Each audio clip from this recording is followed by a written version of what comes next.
Most people do not realize the vastness of Indonesia.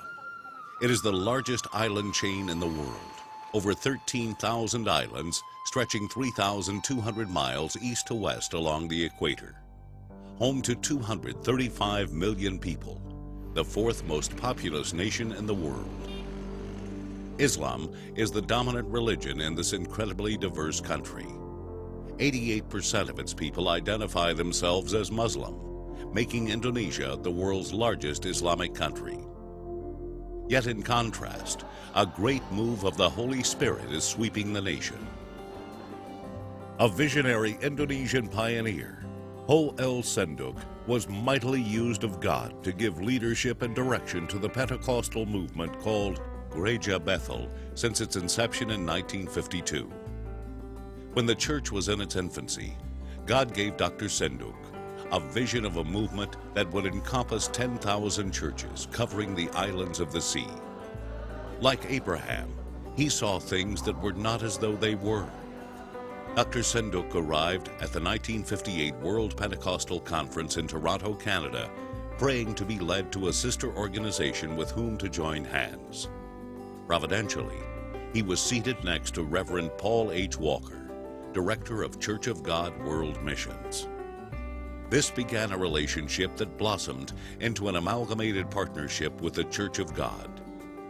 The covenant partnership was forged over 40 years ago, with the two principals being Dr. Senduk and Dr. Charles Kahn, then presiding general overseer of the Church of God. The relationship that was established was scripturally based and culturally contextual. One of the traditional social concepts of Indonesia is called gotong royong, or mutual assistance. Both bodies are working together to fulfill the Great Commission, each halfway around the world from the other. We celebrate the legacy of Dr. Senduk's ministry and his influence upon Gereja Bethel, as well as the Church of God. Gereja Bethel Indonesia remains passionate and true to the vision of 10,000 churches. As in the first 40 years, well over 5,000 have been established. To reach this goal, this valiant leader developed a strategy of training ministries and setting them free to dream big. And big churches mark the Indonesian experience.